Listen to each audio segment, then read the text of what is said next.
Bueno, estamos con Pablo Stefanoni, entre otras cosas, doctor en historia y autor de un libro que está circulando mucho y que acaba de salir, que es La rebeldía se volvió derecha.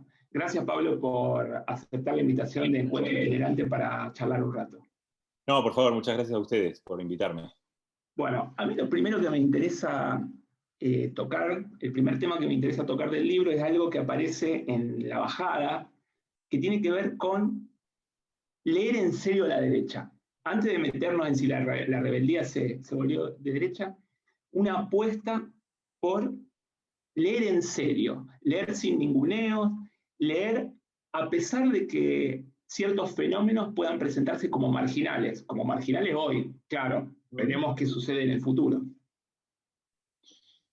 Sí, esa era un poco la idea del libro. El libro creo que tiene como un objetivo que es como tomar en serio algunas ideas que hoy son ideas vinculadas a grupos más o menos marginales, en algunos casos son grupos muy pequeños, en otros son fuerzas políticas que están disputando o ya llegaron al poder.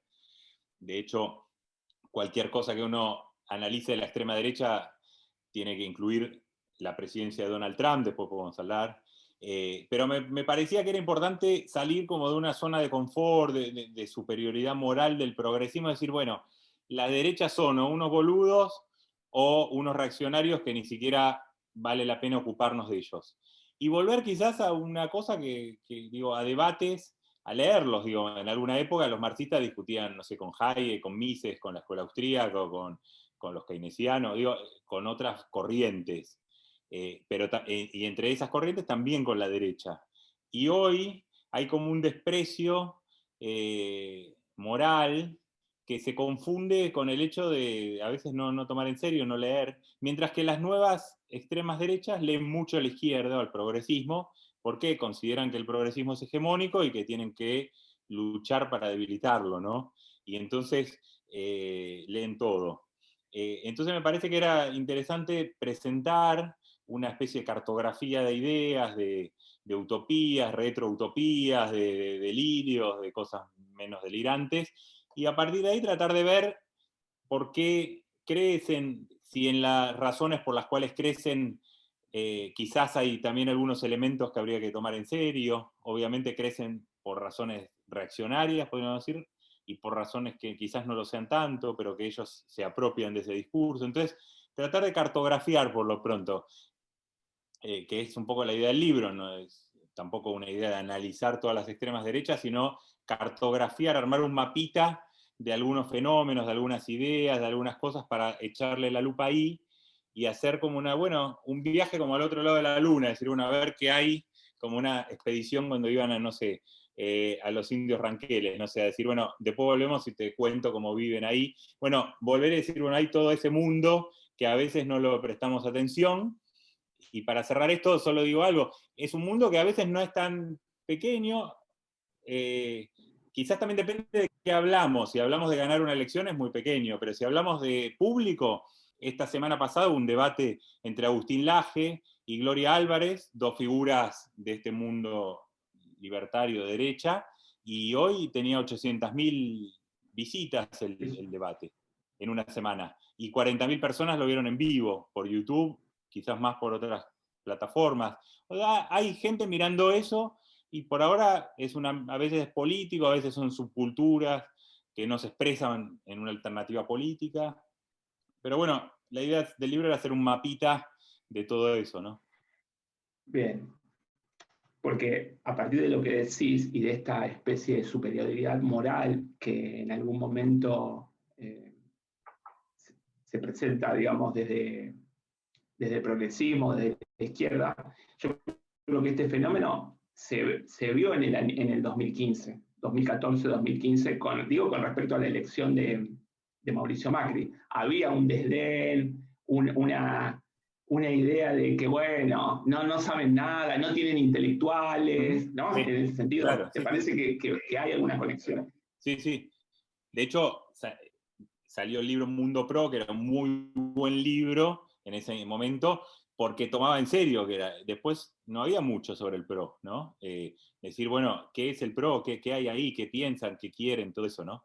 Tal cual. Y en el caso de la extrema derecha es más complicado aún porque, bueno, obviamente hay que meterse a dialogar mentalmente cuando uno lee con un mundo que muchas veces es bastante desagradable en muchos casos, ¿no? Digo, hay racismo, una defensa explícita de la desigualdad, todo tipo de cosas que se mezclan, ¿no?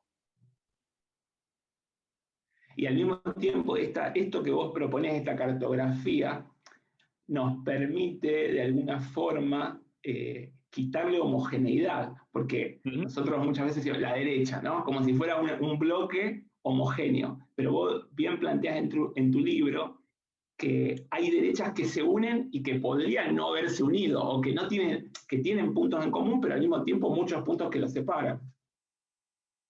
Totalmente. De hecho, si uno mira hoy, que es primero hay un tema de nombres, cómo nombrar todo eso, hay un debate, no sé si un debate, hay ofertas de cómo nombrarlo, decir, bueno, posfascismo, nacionalpopulismo, extremas derechas, derechas radicales, bueno, hay formas de extremas derechas 2.0, que es una expresión de Stephen Forti, un estudioso de las derechas que vive en Barcelona.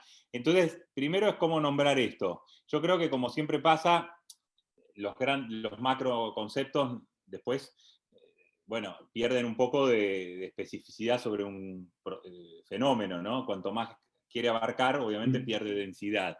Pero si uno toma ese espacio, llamémosle las nuevas extremas derechas, se puede discutir, yo puedo también opinar sobre los nombres, pero digo, también a veces es un poco, sabemos que no vamos a llegar al nombre que los realmente refleje, pero todos creo que contextualmente sabemos de qué hablamos si decimos las nuevas extremas derechas o las derechas radicales. Si uno mira ese mundo a nivel global, vemos que hay muchas cosas en común, el nacionalismo radical, el anticosmopolitismo, el rechazo a la inmigración, posiciones conservadoras en temas sociales, y después también, si uno empieza a ver, hay también muchas diferencias, hay extremas derechas atlantistas, y que defienden un discurso occidentalista, y extremas derechas que están mirando a Rusia como un posible aliado contra la Unión Europea y la globalización, extremas derechas, las del sur de Europa son más conservadoras, incluso en términos morales, por ejemplo, y más vinculadas a la religión, junto con las de Europa central y oriental. Entonces vemos Vox o Polonia y Hungría son derechas conservadoras, mientras que si uno toma de Francia hacia el norte, las extremas derechas coquetean más con un discurso más liberal en términos sociales, y eso les sirve para atacar al Islam, diciendo nosotros en verdad somos los representantes de la laicidad, e incluso de los derechos de las minorías sexuales, frente a el progresismo, que lo único que va a lograr es que el islamismo se termine islamizando nuestras sociedades, ocupando los barrios, etc. Y también encontramos otras variables. Por ejemplo, podemos encontrar derechas antisemitas clásicas, como la chica esa, la influencer que salió estos días, que le llaman la influencer nazi en España, que aparece en un discurso clásico de antisemitismo contra los judíos. Pero también vemos otra parte de la extrema derecha que siente que el Israel de Netanyahu es un aliado contra la islamización y contra el Islam, y ahí vemos que Netanyahu, por ejemplo, fue la figura estrella de la asunción de Bolsonaro, ¿no?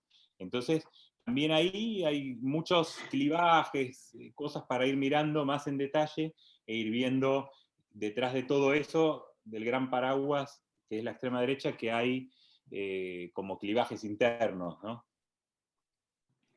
Sí.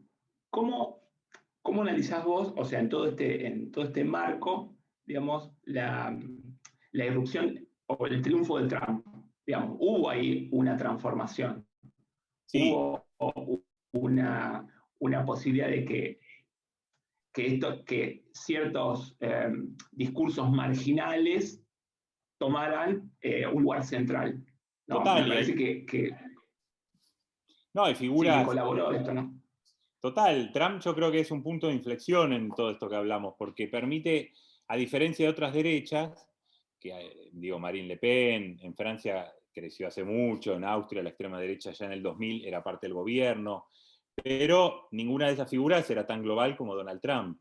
Entonces, no es lo mismo, y además digo, Marine Le Pen no llegó al gobierno, pero incluso así, tener a una figura como Trump en la principal potencia global cambió las cosas en muchos sentidos, pero uno de ellos fue, sí, habilitar, hacer que personajes marginales o ideas marginales, periféricas, empezaran a ocupar un lugar mainstream, ampliar las fronteras de lo que se podía decir, y me parece que encajó mucho con este estilo, que es una de las cosas, de las particularidades de una parte, por lo menos grande, de esta extrema derecha como subcultura, que es esta cosa disruptiva,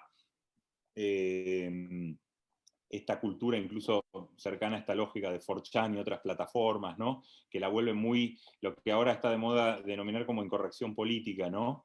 Y me parece que Trump ahí abre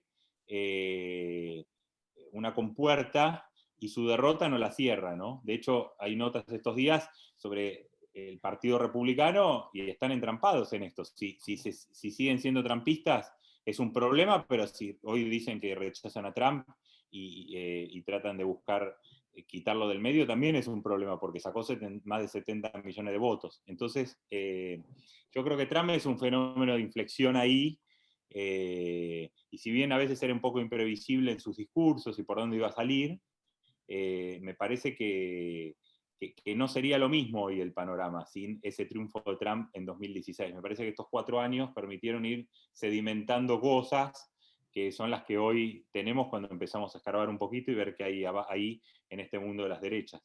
Sí, incluso la cuestión de las teorías conspirativas, ¿no? Ahora Sí. con el tema de la vacuna, esos son discursos que antes circulaba de un modo muy marginal y que hoy no sé si están en el centro, digo, después de la derrota de Trump, pero que han conquistado cierto sentido común. Sí, yo creo que hay dos cosas, hay muchas, pero la cuestión de la conspiranoia es una característica que yo creo muy asociada a las nuevas derechas radicales, que con la pandemia se profundizó, no solo con las vacunas, sino con todo tipo de ideas sobre que esto no es una pandemia, sino una plandemia, y hay también toda una... Digo, se articula con muchas cosas, de los que creen que Soros es el gran responsable de todo lo que pasa en la humanidad. Si miramos cualquier evento que hubo en el último año, importante, alguien dijo que Soros estaba implicado, desde la pandemia hasta las elecciones en Bolivia. O sea, Sí. y es interesante, si uno mira quiénes odian a Soros hoy.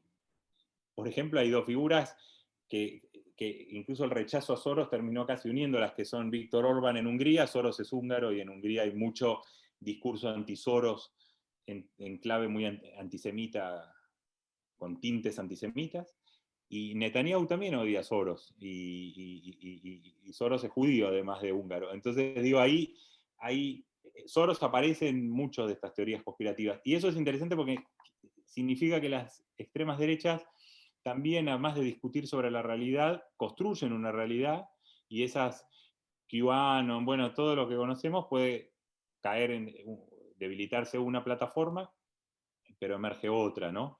Y la segunda, que me parece curioso de cómo operan estas nuevas derechas, es el discurso anticomunista.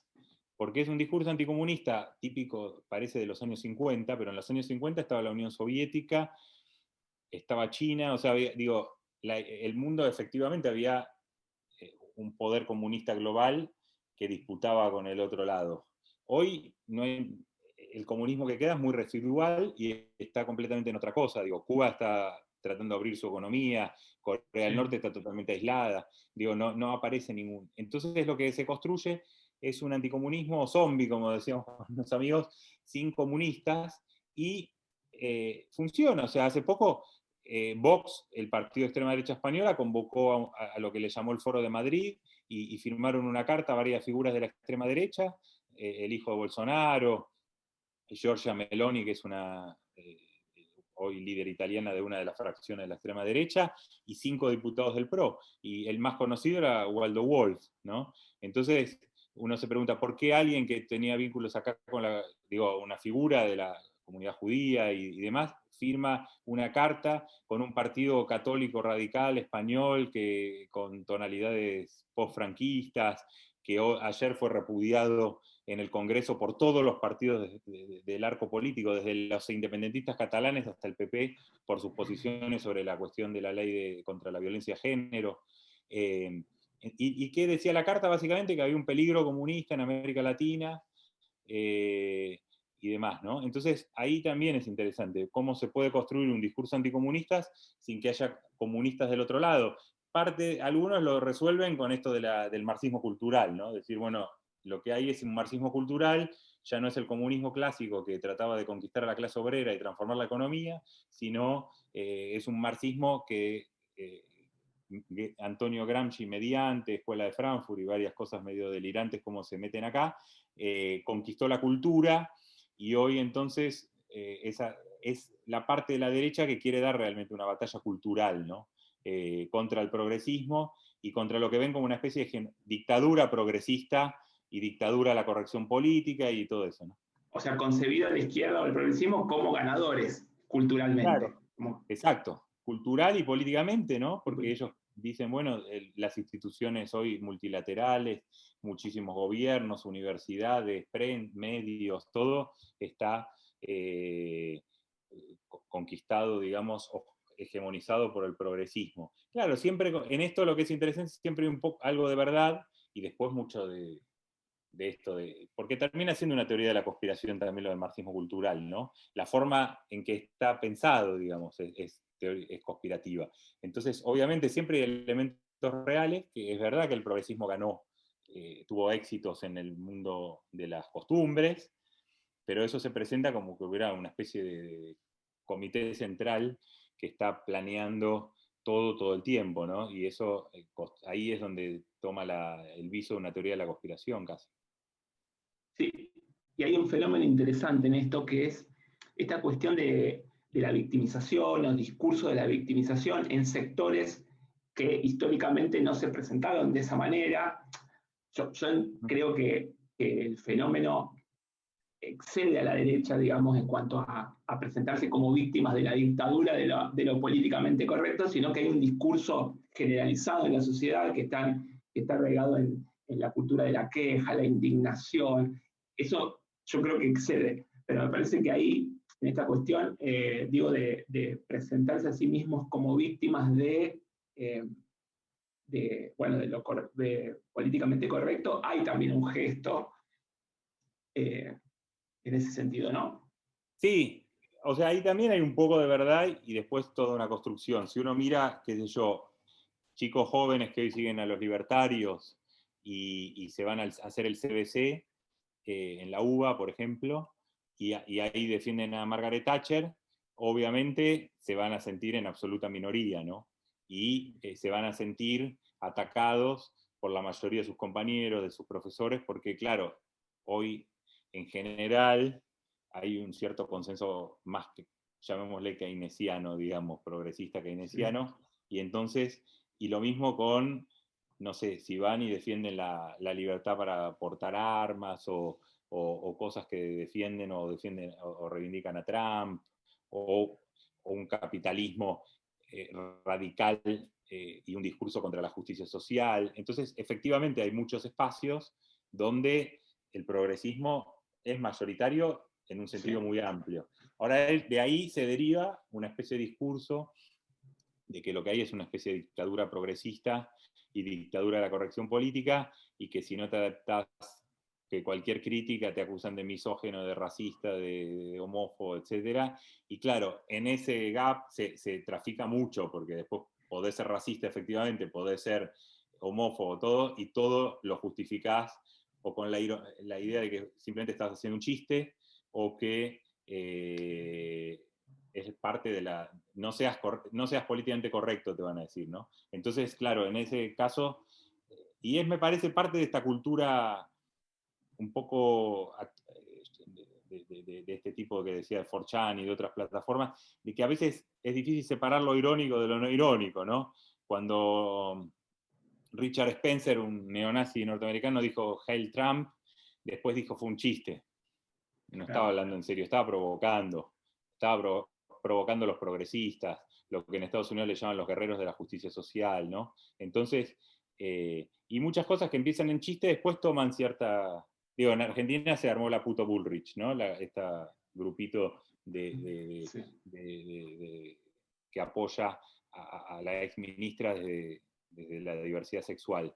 Y empezó medio como un chiste y todavía juegan un poco en ese, ¿no? Pero ahora ya aparece como algo, una pequeña agrupación ahí, y entonces me parece que eso es también una dinámica que estamos viendo, ¿no? Que muchas veces hay cosas que empiezan como irónicas o juegan entre lo irónico y lo literal, y van instalando un discurso, ¿no? Que es un discurso provocativo. Digo, cuando ganó Trump, una de las figuras de ese momento que estaba muy de moda en la derecha alternativa era Milo Yiannopoulos, un joven británico de origen griego que hizo una gira por universidades norteamericanas para defender la posición trumpiana y del alt-right, y él escribía en la revista de Steve Bannon y todo eso, y la gira se llamó La Gira del Maricón Peligroso, ¿no?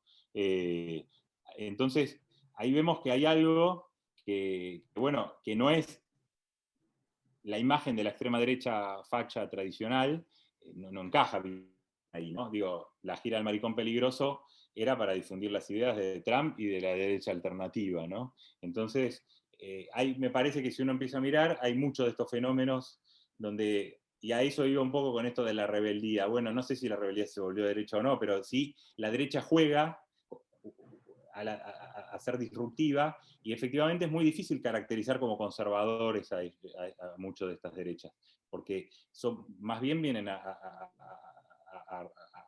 destruir, no a mantener. De hecho, Trump no mantuvo nada, más bien destruyó muchísimo de lo que era la cultura política norteamericana, todas las instituciones informales del sistema.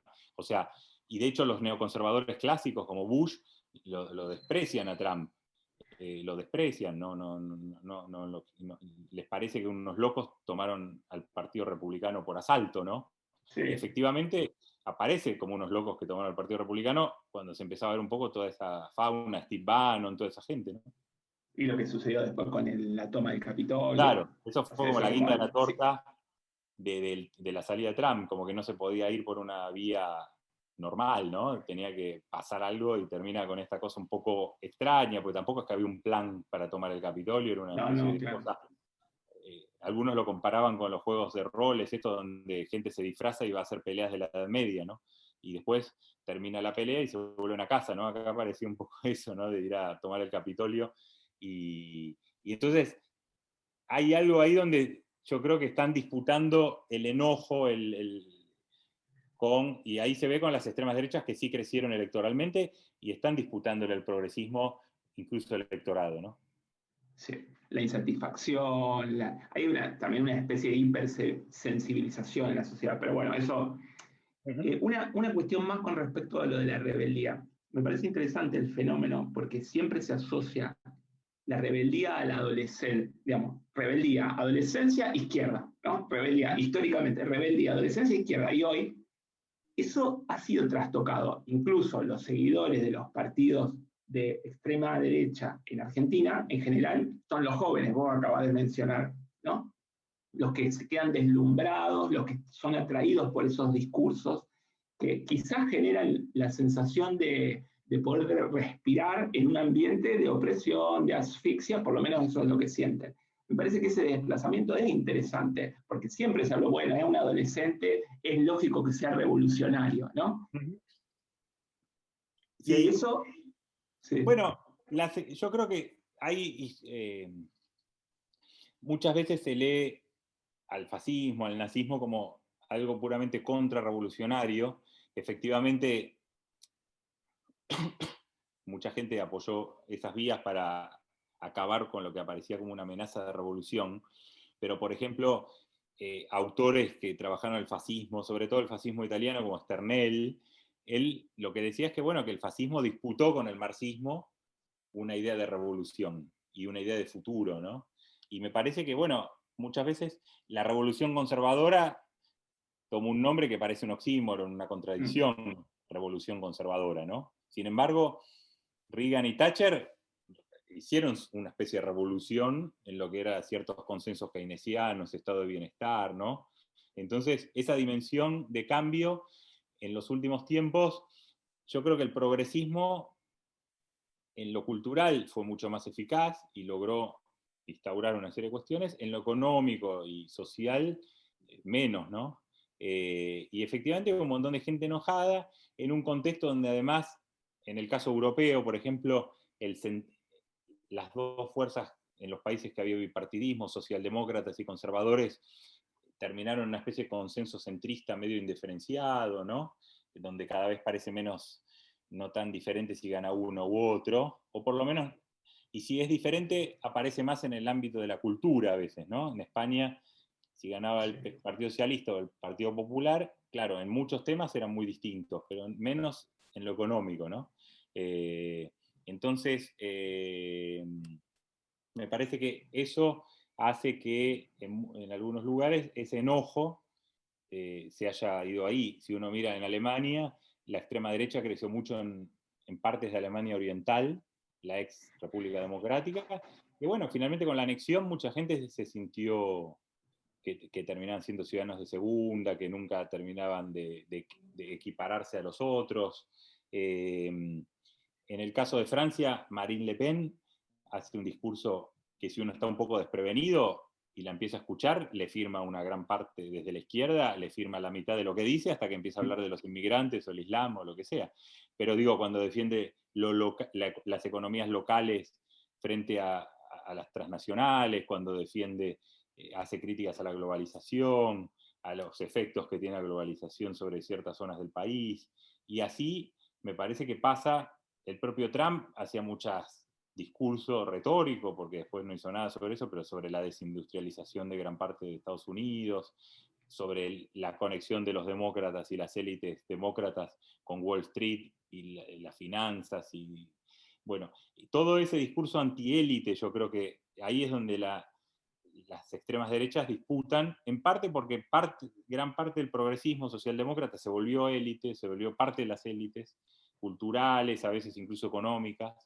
Tony Blair se fue a trabajar a Louis Vuitton después, digamos, ¿no? Después de salir. O sea, digo, entonces, y la izquierda radical tampoco hoy aparece como una alternativa, ¿no? Entonces, los partidos comunistas en el mundo están debilitadísimos, al borde de la desaparición en casi todo el mundo, y la izquierda radical, no por fuera del espacio comunista, tampoco creció tanto para poder ser una alternativa. Entonces me parece que las derechas, con un discurso simplón, simplista, demagógico, planteando que las cosas se resuelven simplemente o echando a los inmigrantes o no sé qué, o saliendo de Europa, lo que fuere, logran capturar el apoyo bueno, de parte de esas poblaciones, ¿no? Sí, de esas poblaciones, pero además amplían, como vos estabas diciendo, amplían sus discursos. Vos en el capítulo 4 y 5 haces menciones, trabajás cómo la derecha en Europa toma reivindicaciones, digamos, de gay friendly o toma cuestiones que tienen que ver con la sexualidad y también con la cuestión ecológica, que hoy, digamos, el cambio climático, que tradicionalmente se le asignaron al progresismo. Y me parece que ahí es una cuestión que en el libro ilumina mucho, porque no está tan, por lo menos en la Argentina, no está tan claro que esto sea así, que la derecha se preocupa por el medio ambiente. Acá, más o menos el consenso es que el neoliberalismo es un desastre y que eso ha provocado el desastre, y bueno, solamente la izquierda puede ser capaz Sí. de poner un freno. Sí, yo un poco en el libro traté de tomar aspectos que me parecían interesantes para pensar, que no eran los más obvios, ¿no? Por eso está el racismo, está todo eso en el libro de parte de las extremas derechas, pero eso es como más conocido, ¿no? En Argentina es verdad que no hay una extrema derecha importante, y lo que aparece ahora a la derecha del PRO viene por esta onda libertaria o paleolibertaria, digamos, de libertario derecha, que bueno, son muy distintos obviamente a un discurso de Marine Le Pen, son más trampistas, son más, hay una división que yo no mencioné, pero también si uno mira las extremas derechas de Europa, hay extremas derechas mucho más liberales en lo económico y otras que proponen lo que ahora algunos llaman una especie de chauvinismo de bienestar, o sea, un estado de bienestar para los nativos, no liberalizar todo. Marine Le Pen iría más ahí, el propio Matteo Salvini en Italia impulsó algunas medidas anti-austeridad cuando fue vicepresidente, mientras que Alternativa para Alemania o Vox son mucho más liberales en lo económico. Pero es verdad que las extremas derechas toman incluso algunos significantes que son progresistas. Por ejemplo, el bloque, uno de los bloques de la extrema derecha europea de eurodiputados, que ahora no existe como bloque, se llamaba la bancada de la democracia directa y la libertad, ¿no? La democracia directa, los referéndums en los últimos tiempos causan cierto temor en el progresismo, ¿no? El Brexit fue como el punto mayor, pero en Suiza hubo varios referéndums, un país que tiene muchos referéndums, que salieron resultados muy a la derecha, por ejemplo, en temas del Islam, de varias cosas. Entonces, el de Colombia, lo mismo. Entonces, de pronto, el progresismo aparece como preocupado o asustado frente a una consulta popular, ¿no? Sobre diversos temas. Dice, bueno, las consultas populares, por su dinámica, hacen que muchas veces triunfen posiciones reaccionarias, ¿no? Porque se simplifican mucho los discursos, se vota a favor o en contra, lo que sea, y es mejor que eso se discuta en el Parlamento, por ejemplo. Pero es incómoda esa posición. No digo que no tenga un poco de realidad, pero quedás como contra la idea de que el pueblo se pronuncie, ¿no? Y entonces los que quieren después que el pueblo se pronuncie es Marine Le Pen o los que proponían el Partido de la Independencia del Reino Unido, que quería salir de Europa, ¿no? Y ahí es interesante, como lo mismo, bueno, sí hay esas dos cosas que mencionabas, la apertura de la extrema derecha al tema de la diversidad sexual es muy clara en algunos países, sobre todo el norte de Europa, de Francia hacia el norte. No tanto ni en Vox de España ni en Europa del Este, donde hay un discurso muy reaccionario. Pero las extremas derechas de Holanda, Dinamarca, de Francia y demás, hacen mucho el discurso ese, decir, vos sos gay, sos lesbiana, ¿qué preferís?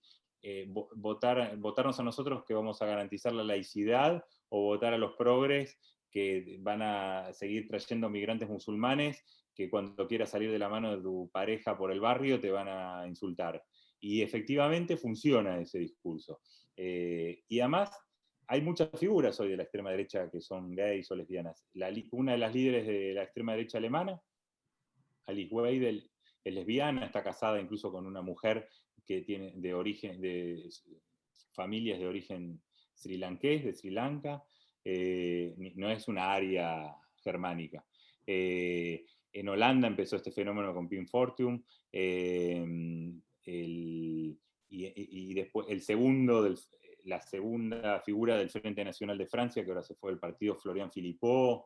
De hecho, hace poco, el que era líder de la juventud del Frente Nacional francés, que ahora está fuera del partido, pero sigue siendo extrema derecha, se quejaba o comentaba en un podcast que cuando fue la marcha contra el matrimonio igualitario en Francia, él militó mucho esa marcha, y que Marine Le Pen le dijo que se calmara, ¿no? Que no con eso. Y Marine Le Pen no fue a la marcha contra el matrimonio igualitario. Y entonces hay una serie de razones que explican eso. El tema del Islam es una de las grandes razones.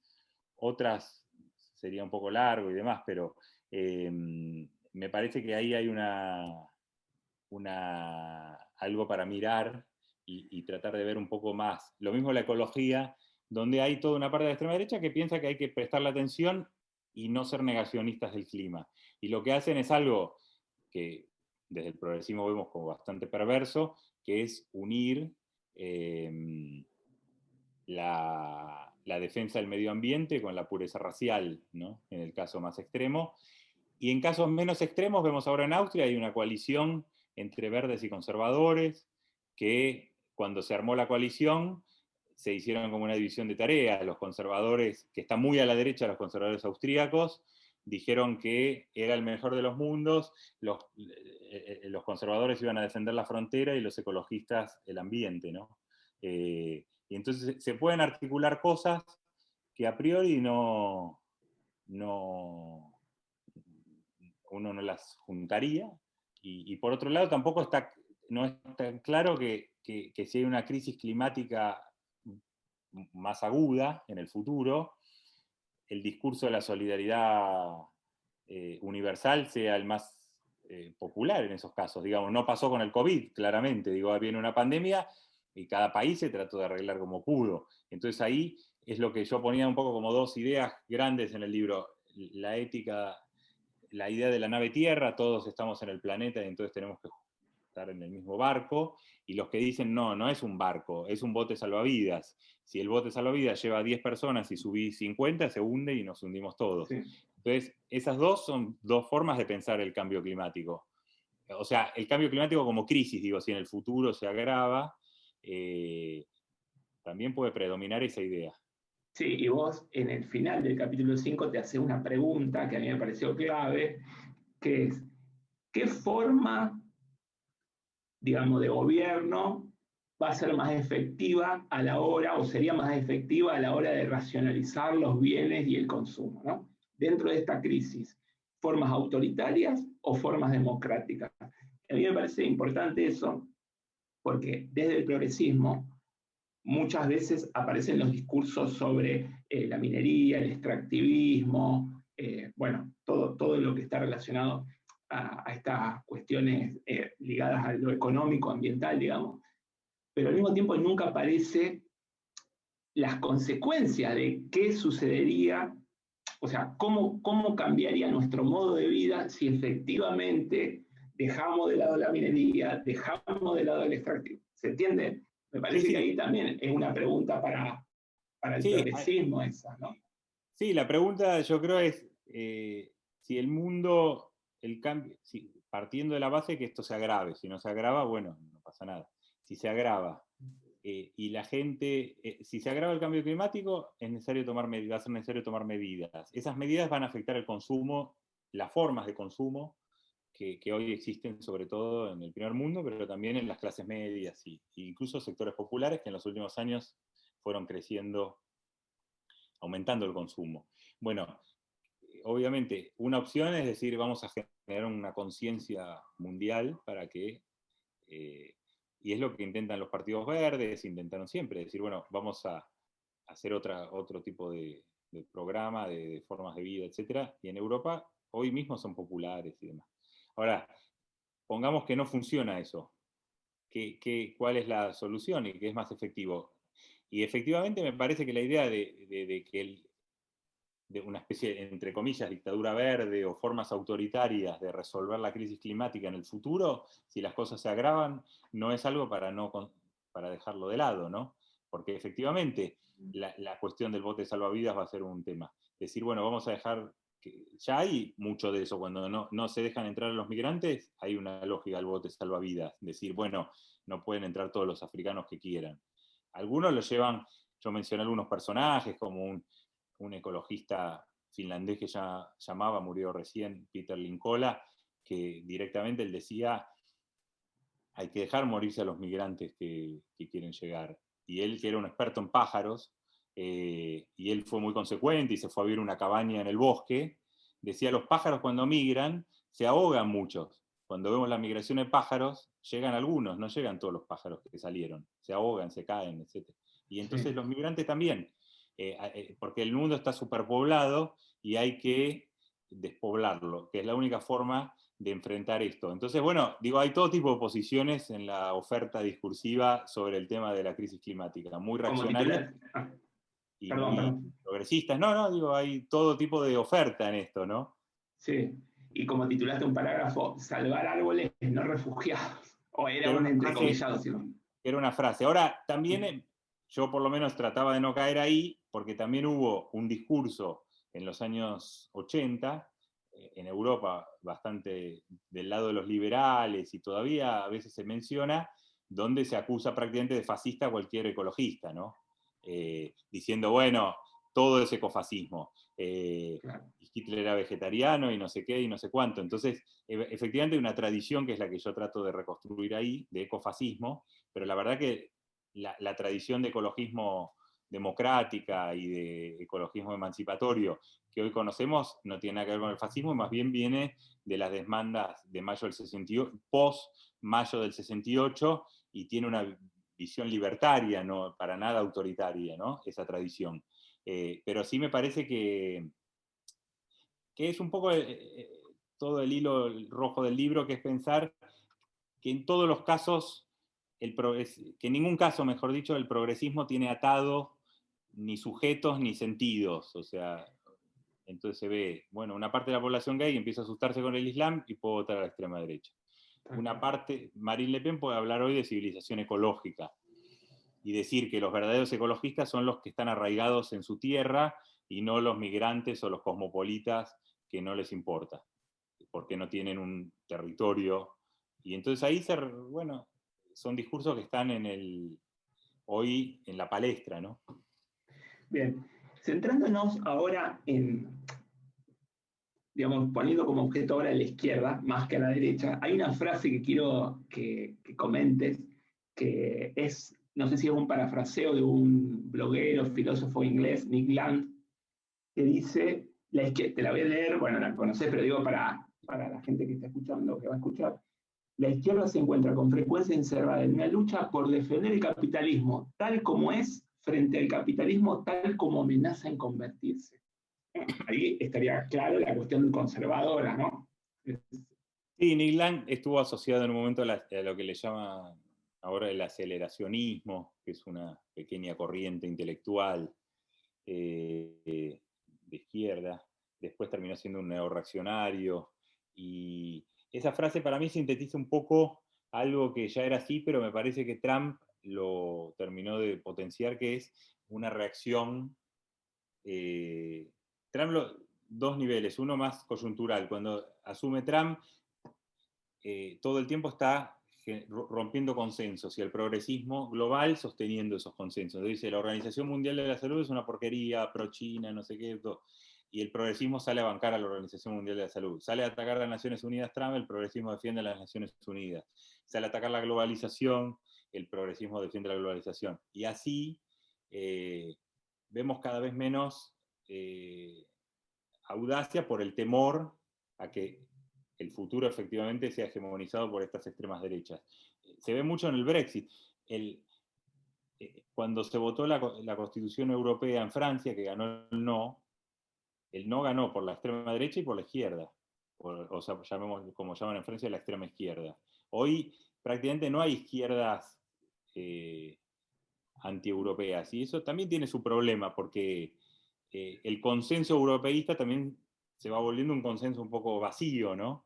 Y un consenso, digo, la Unión Europea, hay poca disputa ideológica sobre lo que tiene que ser la Unión Europea. Está bien, digo, la izquierda puede decir vamos a disputar adentro, pero después no se disputa mucho. Entonces, esa es una cuestión. El temor a lo que va a venir te vuelve conservador, pero me parece que hay algo un poco más estructural, que es que la idea de futuro se fue volviendo como pura amenaza, ¿no? Digo, las grandes ideas emancipadoras están asociadas a imágenes de futuro positivas, o sea, a una apuesta por el futuro, ¿no? Cuando Marx decía que la izquierda tenía que sacar la clase obrera, su poesía del futuro y no del pasado, ¿no? O sea, las grandes ideas emancipadoras miraban hacia adelante, digamos, ¿no? Hacia el futuro, y había una idea que el futuro no era podía ser una amenaza. Efectivamente, podemos encontrar la consigna socialismo barbarie, donde decía, bueno, puede venir la barbarie, pero el socialismo la puede evitar. O sea, había una apuesta por el futuro. Hoy, sí, una idea de progreso. Estaba asociada efectivamente a una idea de progreso. Hoy, la mayoría de las ideas sobre el futuro son amenazas, ¿no? Amenazantes, son ideas distópicas incluso. No solo están de moda las series distópicas, o estaban de moda antes del COVID, no sé si siguen estando, pero después vino la distopía en serio, pero digo, el el cambio climático, o sea, la idea de futuro es que el planeta se va a hundir. Sí, la migración, nos van a reemplazar, el trabajo, los robots nos van a dejar sin trabajo, nos vamos a quedar la mitad de la población. O sea, incluso los robots es interesante. En otra época, la idea de no trabajar era vista como una utopía.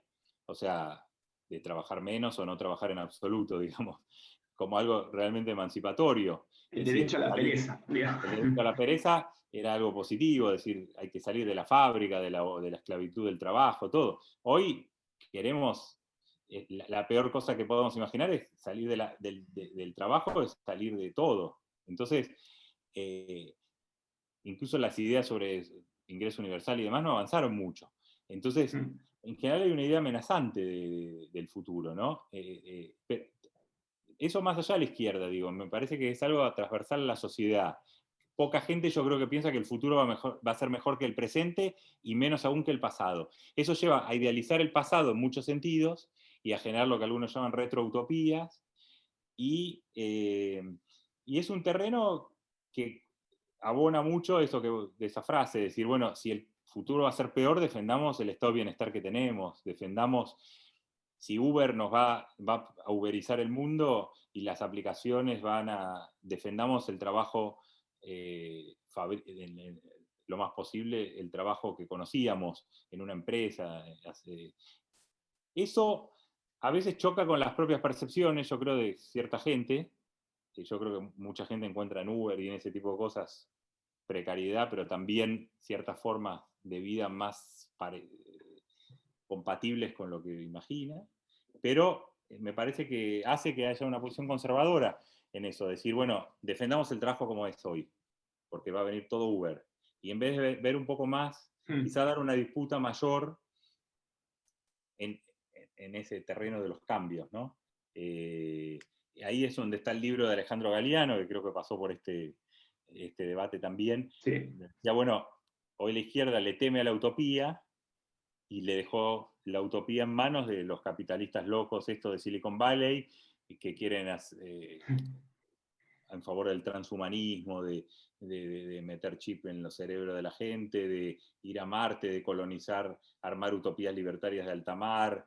Digo, yo reflejo, en el libro incluyo algunas de estas utopías libertarias, y hoy casi no hay algo equivalente en la izquierda, ¿no? Es decir, bueno, la izquierda tiene miedo de aparecer como utópica, como que por un lado con razón, muchas utopías terminaron muy mal, y tampoco se puede ser utópico de manera ingenua, pero por otro lado, es verdad que se dejó de disputar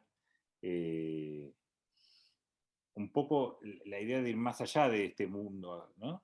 Digo, más allá de la consigna un poco vacía de otro mundo es posible, la verdad que no hay muchas imágenes hoy desde la izquierda de qué sería el otro mundo. Lo que hay cuando uno ve es una especie de cosas no son muy disruptivas, de que el Estado esté más presente, una especie de keynesianismo de sentido común, ¿no? Sí. Sí, lo único que hay para ofrecer es conservar lo que tenemos, bueno, se complica en ese sentido. Hay algo que quiero asociar. Vos hace 2 años aproximadamente escribiste un artículo para Anfibia que se titulaba ¿Cuándo se jodió el progresismo? ¿No? Y sugestivamente, tanto el libro como el artículo están titulados con una pregunta. ¿Cuándo se jodió el progresismo y la rebeldía se volvió de derecha? Hoy, reflexionando sobre esto, me parece que las dos preguntas pueden ir en tándem y que pueden servir para responder la pregunta del libro, ¿no? En otros términos, mi pregunta ahora sería, ¿qué responsabilidad le cabe a la izquierda, que lo estuvimos hablando, pero digo, ahora lo pregunto directamente, ¿qué responsabilidad le cabe a la izquierda de que la rebeldía se haya vuelto de derecha? Yo creo que diría dos cosas, que en realidad, entre comillas, se puede volver, por lo menos diría parte de la rebeldía, para no ser tan... O sea, mejor dicho, si uno le pusiera, obviamente un título tiene que ser simple, quizás sino tendría que ser por qué parte de la rebeldía se volvió derecha, o por qué una gran parte de la derecha hoy aparece como disruptiva y anti-statu quo.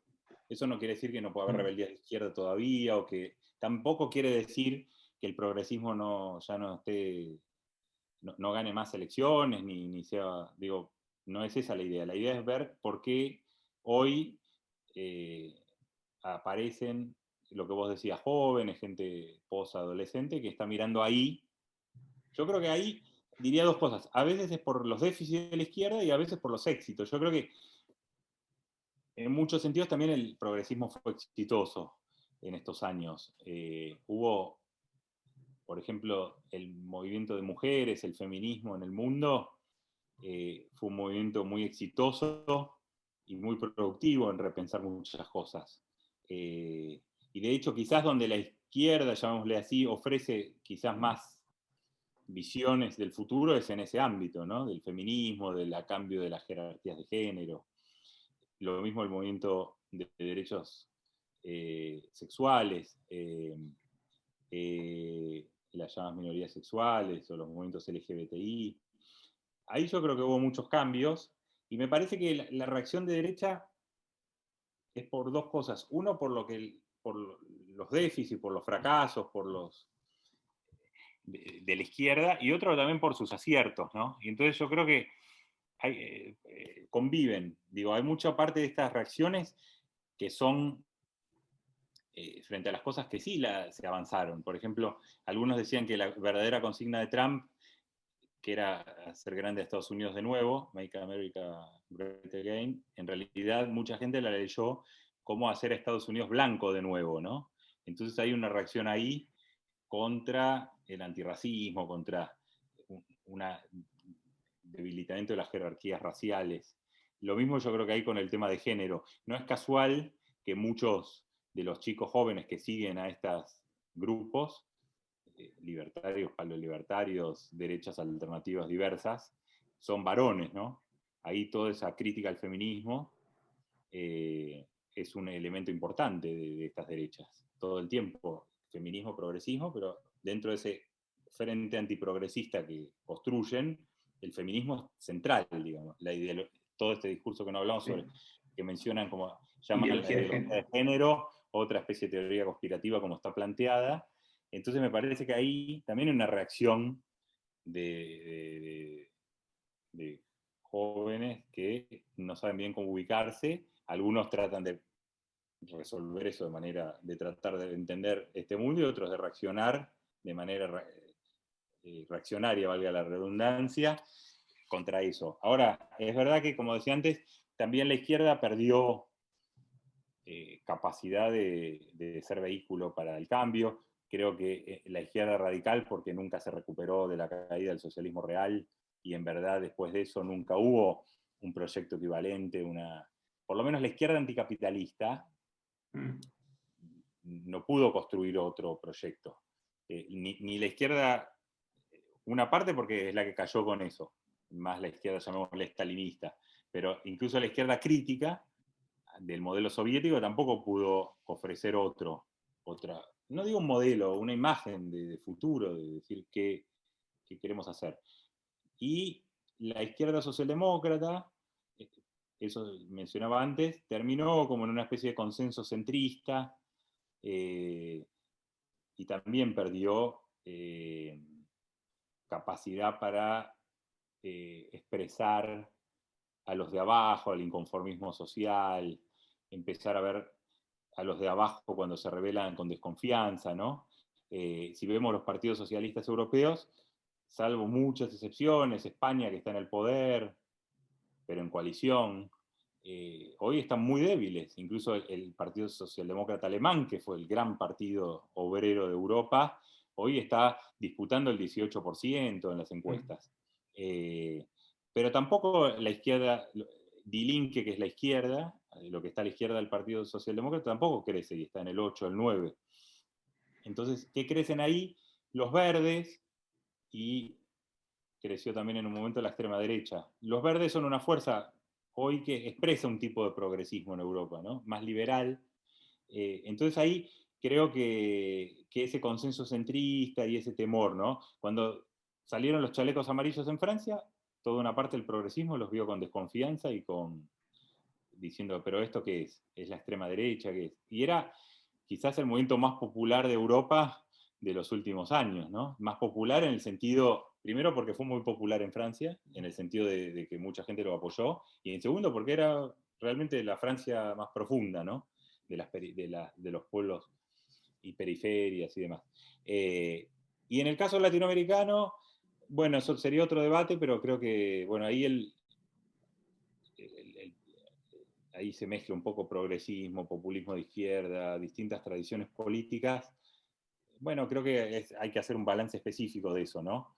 Creo que hubo terreno, yo hablaba ahí, un terreno que se le dejó a la derecha en América Latina, fue el terreno de la decencia, de la honestidad política, pública, que me parece que en todos lados, en general, se dejó, donde el progresismo gobernó, se le dejó ese, y se habló despectivamente del honestismo y demás, que está bien, existe eso, yo creo, cierto discurso honestista vacío, pero también es verdad que muchos de las derechas que llegaron al poder en la región lo hicieron con un discurso anticorrupción, ¿no? También la izquierda a veces, en los lugares donde gobernaba la derecha. De hecho, Sí. en México, AMLO, López Obrador, prácticamente hizo toda la campaña sobre el tema de la corrupción, casi no fue único. En Colombia, la izquierda toma mucho el discurso anticorrupción. O sea, pero me parece que es un tema ahí. Y el otro, bueno, tiene que ver con los proyectos, ¿no? Me parece que en el caso latinoamericano, los gobiernos del giro a la izquierda no lograron poner en el tapete la cuestión real del modelo de desarrollo, de lo que hablamos antes, del consumo. Tuvieron los éxitos, que los hubo muchos, de hecho, pero fueron también bastante convencionales en un sentido, ¿no? Se aumentó el consumo sin discutir nada sobre el modelo de consumo, entonces en el caso argentino tuvimos, por decir, venta de autos, pero no se mejoró nada el transporte público. O aire Eh, acondicionado y la red de claro, energía. Sí. exacto, entonces hay muchas cosas ahí, ¿no? Pero también yo creo que muchos reaccionan en América Latina también contra los avances, en el caso de Bolivia, y en el caso de Brasil también, ¿no? En el caso de Brasil hubo también mucha reacción antilulista, fue porque realmente hubo procesos de democratización social importantes, ¿no? De ruptura de jerarquías, de privilegios étnicos o raciales y demás, que yo creo que también fueron importantes, y también mucha de la reacción fue por eso, ¿no? No diría que todo fue solo por lo negativo, por los déficits, sino también por lo que esos movimientos lograron poner en la agenda, ¿no? Sí, ya vamos a ir cerrando. A mí me queda, digamos, como una cuestión que no se trabaja en el libro y no necesariamente lo tenemos que tratar ahora, pero cómo se puede criticar al progresismo y que no se ubique también en la derecha a quien lo critica. Digo, vos hablaste de feminismo, ¿no? Y a mí me parece que ahí también hay una operación que quien se mueve, quien se corre de las reivindicaciones globales, aparece como inmediatamente como que es de derecha. Y eso me parece que es algo que quizás esté en este marco de cierta asfixia de lo políticamente correcto, de la utilización de eufemismos, de la promesa de que, bueno, va a haber correctivos si no se dice lo que hay que decir, ¿no? Sí, exactamente. Efectivamente, yo creo que hay eso, hay una especie de expansión muchas veces de esa cultura que nació en los campus universitarios norteamericanos a otros lugares, eh, y efectivamente creo que hay algo para ver ahí. Yo, de hecho, en el libro hay un capítulo sobre toda esta cuestión de la corrección política, de las víctimas.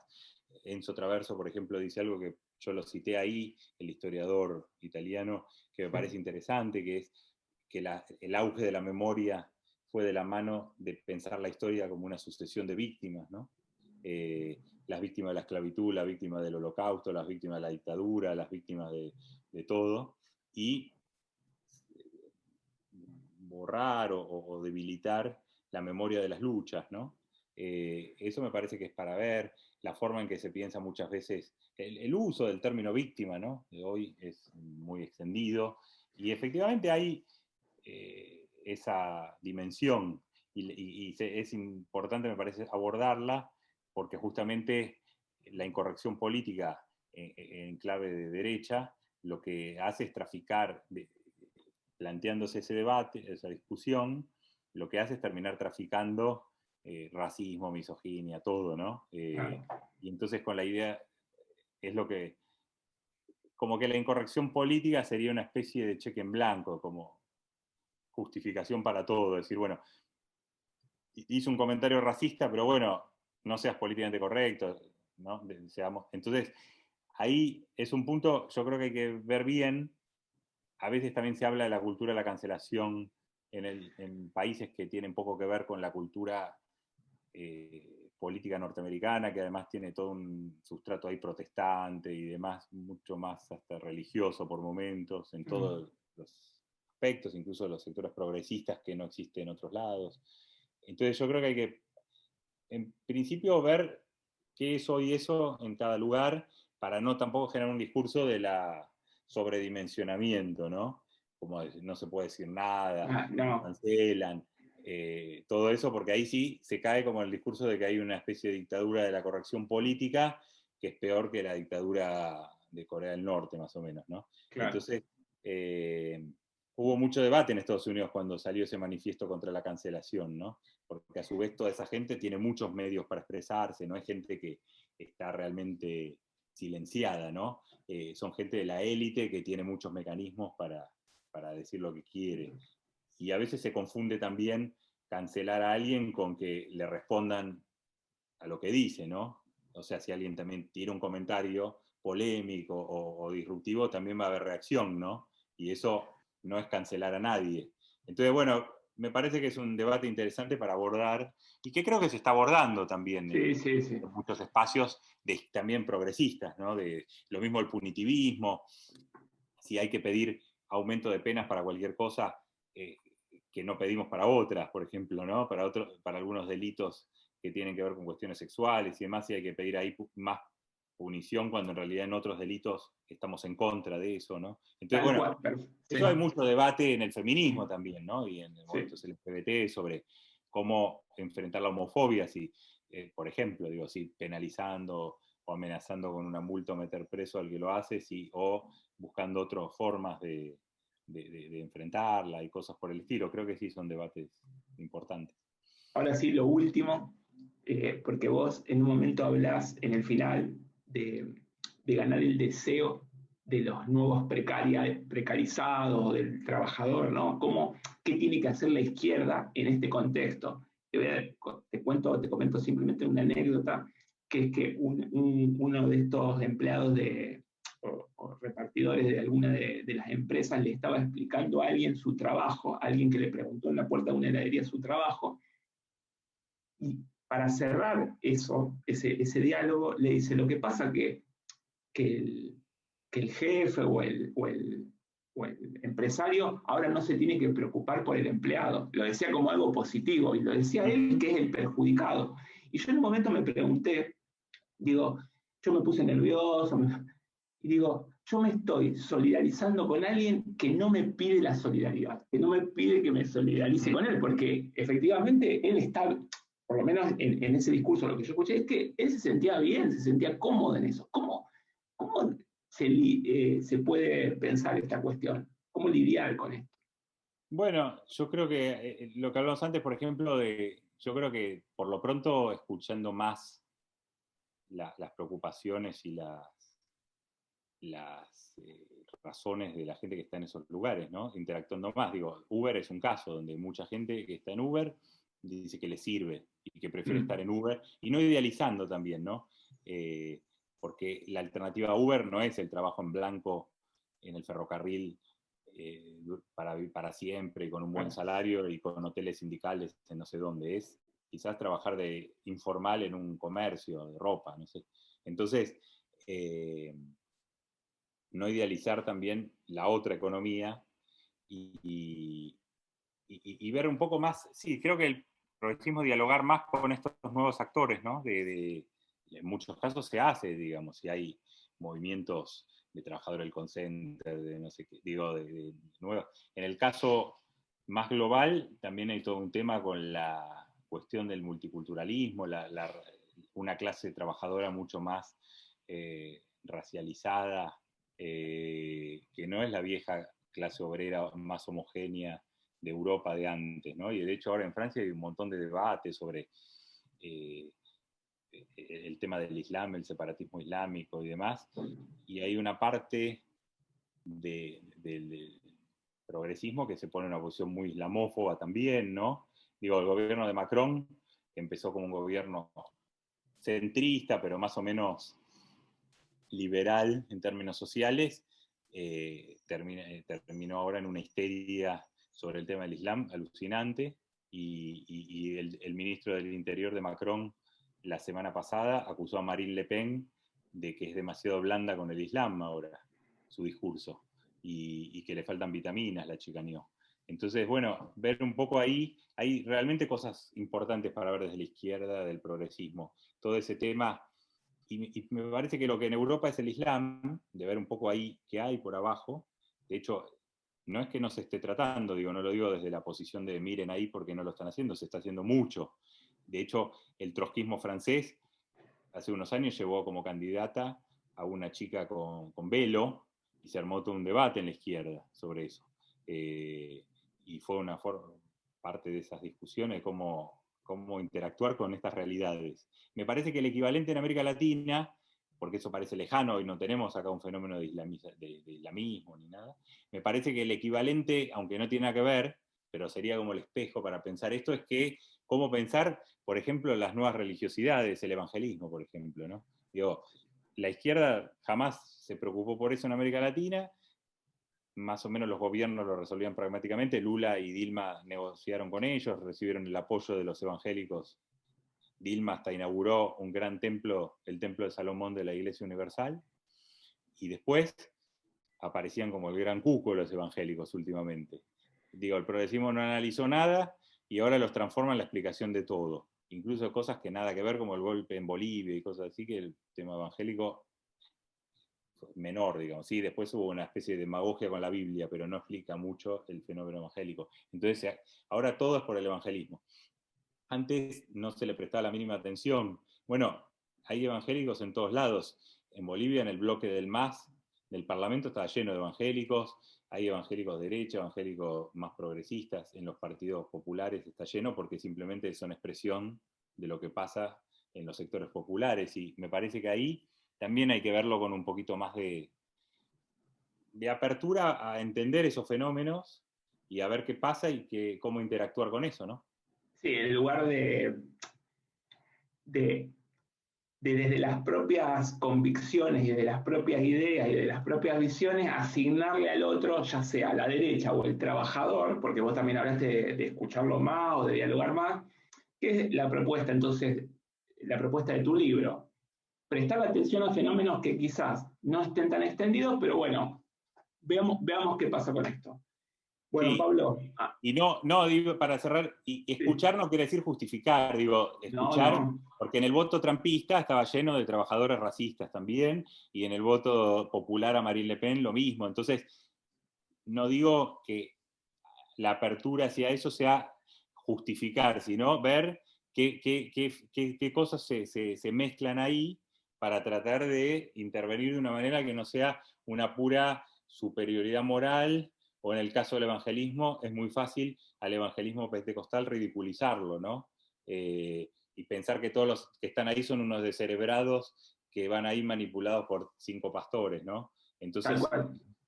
ver ahí qué hay, porque hay cosas interesantes para mirar, gente que necesitaba formas de volver a cierta comunidad, muchos fenómenos sociológicos detrás de eso, ¿no? Sí, yo creo que quedaba claro eso, Sí, digamos, sí. de salir de una especie de ensimismamiento y desde mi posición revelar el mundo y sin, digamos, prestar atención. Bueno, Pablo, te agradezco mucho por haberte prestado, estuvimos más de una hora y estuvo muy interesante y creo que para la gente también. Muchísimas gracias a ustedes y bueno, seguro va a haber otra oportunidad de conversar. Gracias. Dale, buenísimo. Un abrazo. otro.